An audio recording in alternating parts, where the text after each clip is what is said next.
Hello, and welcome to Spirit Touched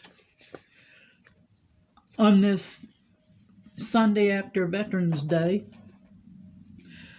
So, I'd like to thank all those veterans who might be out there watching or your veteran family members. Thank you for your service.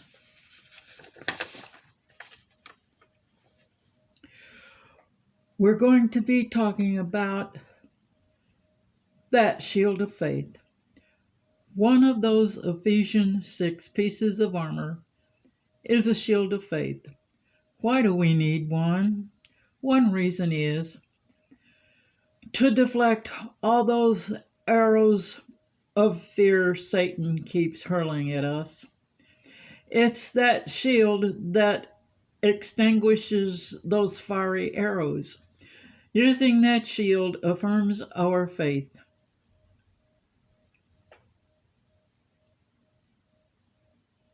It's the faith that does the job, even when those evil thoughts come from our own mind. That doesn't mean to ignore those darts or pretend they are not there. It means to look up and see that God is still on the throne and in control. Ephesians 6:16.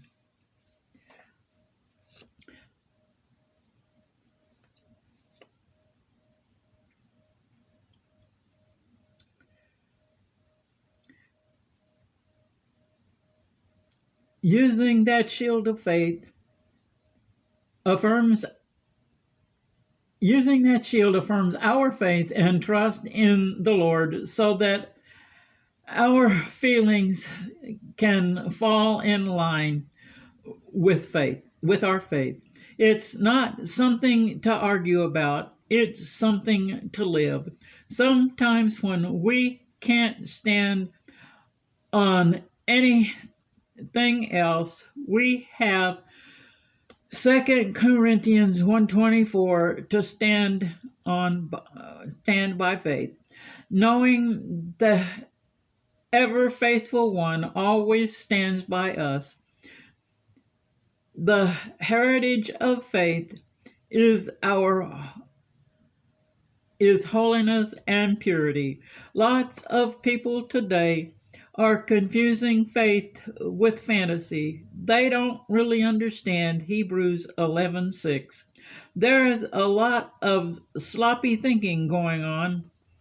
Lots of feel good preachers flat out distort the essence of the gospel. Way too many preachers fit in to Revelation 3:15 through 19. Faith is the authorization of heaven. Why? Because faith sees the invisible, believes the unbelievable, and receives the impossible. Here's a thought where faith is concerned by Mr. Thoreau. The smallest seed of faith is better than the largest fruit of happiness. Matthew 17:20.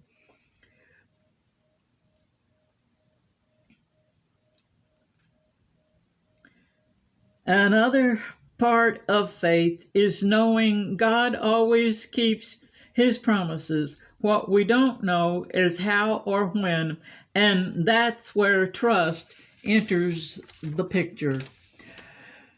You may ask, how can I know I have faith? It's not something we can know with any of the five senses God gave us.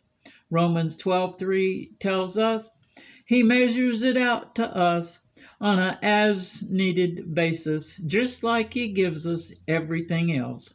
We can know that it's there by trusting his word. We can also take those leaps of faith, knowing He is there to catch us. There's a hymn telling us faith is the victory that overcomes the world. We find it at the foot of the old rugged cross. It's there by faith that we receive our spirit eyes. Faith has a beginning. It was born in Israel, in the city of Jerusalem. From there it spread to all the nations. It was found on the hope of the Jewish people, built on the Jewish scriptures, centered on the Jewish Messiah. There was theirs was a radical faith. It was born in the midst of persecution. It became the Christian faith, and since its birth, it has changed the course of human history. Lamentations 3:23. The hymn tells us that God's faithfulness unto us is great. However, our faithfulness unto Him is not always so great. David keeps telling us that God is steadfast. We aren't very good at that either.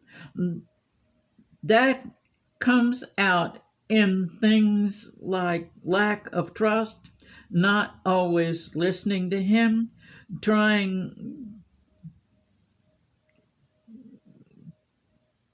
to hide from Him when we sin, like Adam did, not adhering to His truth, following our own plans instead of trusting that Jeremiah 29:11 verse, which is when we can really get ourselves into a whole mess full of trouble. Psalms 136 keeps telling us at the end of every verse that God's steadfast love endures forever. So does His faithfulness. Faith does not explain itself. It doesn't need a happy ending. Faith is letting go of illusions.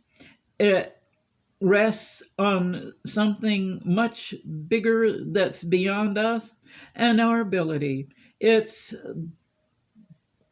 time for us to let go of what is not real and hold fast to what is, and that's that faith in God. As the song says, yesterday is dead and gone, tomorrow is out of sight. So hang on to what you know is real. Don't ever underestimate your heart. It's where Jesus lives. When you are full of goodness, there are no limits to what love can do when you have faith in yourself. Keep the faith. Do not even think of ministering without a true, deep faith to stand on. Why? Because a lack of faith robs you of motivation and you have no real message to give. That's why God calls us to be faithful, so that we have a message to give and can be successful. Faith restores, faith overcomes, faith shines the light on good things that happen. Faith can be seen in the things we say and do. What is your faith saying and showing to others about you? You may send your prayer request to heanswerstwo@gmail.com, and we will pray that your faithfulness will stand strong.